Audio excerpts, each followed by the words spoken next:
اعوذ باللہ من الشیطان الرجیم بسم اللہ الرحمن الرحیم رب اشرح لی صدری ویسر لی امری واحلل عقدۃ من لسانی یفقہوا قولی۔ ریاض الصالحین دوسرا حصہ، کتاب الجہاد۔ حضرت سمرہ رضی اللہ تعالیٰ عنہ سے روایت ہے کہ رسول اللہ صلی اللہ علیہ وسلم نے فرمایا، میں نے رات کو دیکھا کہ دو آدمی میرے پاس آئے، وہ مجھے پیڑ پر لے کر چڑھے اور ایسے گھر میں مجھے داخل کیا جو بہت خوبصورت اور نہایت شاندار تھا۔ اس سے زیادہ خوبصورت گھر میں نے کبھی نہیں دیکھا۔ ان دونوں نے کہا، یہ گھر شہیدوں کا گھر ہے، بخاری شریف۔ اور یہ ایک لمبی حدیث کا ٹکڑا ہے، اس میں علم کی بہت سی قسمیں ہیں۔ یہ حدیث اگر اللہ نے چاہا تو پوری آئے گی۔ فائدہ، یہاں خواب میں آپ کو شہیدوں کے مقام اور مرتبے کا مشاہدہ کروایا گیا ہے، اور انبیاء علیہ الصلاۃ والسلام کا خواب بھی سچا ہوتا ہے۔ دو آدمیوں سے مراد دو فرشتے ہیں، جبرائیل اور میکائیل۔ فرشتے اللہ کے حکم اور مرضی سے انسانی صورت اختیار کر سکتے ہیں۔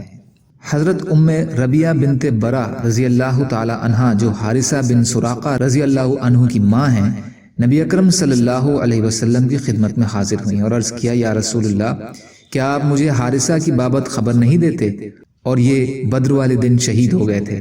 اگر وہ جنت میں ہیں تو میں صبر کروں، اور اگر اس کے علاوہ کوئی اور بات ہے تو میں اس پر خوب جی بھر کر روؤں۔ آپ نے فرمایا، اے ام حارثہ، جنت میں بہت سے درجے ہیں اور تیرا بیٹا جنت کے اعلیٰ ترین درجے میں پہنچ گیا ہے، بخاری شریف۔ فائدہ، جنت الفردوس جنت کا اعلیٰ ترین حصہ ہے۔ شہیدوں کا اس درجے پر فائز ہونا اس بات کی دلیل ہے کہ جہاد اللہ کو بہت پسند ہے۔ احادیث میں آتا ہے کہ جب تم جنت کا سوال کرو تو جنت الفردوس کا سوال کیا کرو۔ حضرت جابر بن عبداللہ رضی اللہ تعالی عنہ بیان فرماتے ہیں کہ میرے باپ نبی اکرم صلی اللہ علیہ وسلم کی خدمت میں لائے گئے، جبکہ مسلح کر کے ان کی شکل و صورت بگاڑ دی گئی تھی، تو ان کی لاش آپ کے سامنے رکھ دی گئی۔ میں ان کے چہرے سے کپڑا ہٹانے لگا تو کچھ لوگوں نے مجھے روک دیا۔ نبی صلی اللہ علیہ وسلم نے فرمایا، فرشتے تیرے والد کو اپنے پروں سے برابر سایہ کرتے رہے، مسلم اور بخاری۔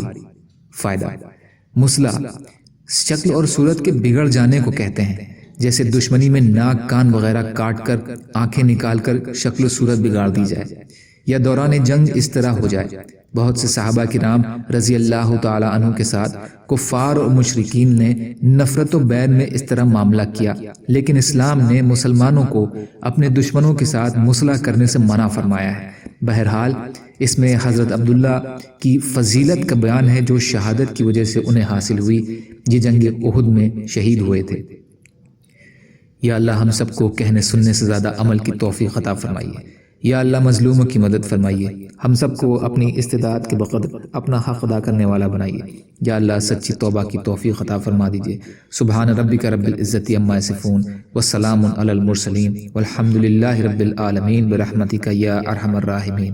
لا الہ الا اللہ محمد رسول اللہ، والسلام علیکم۔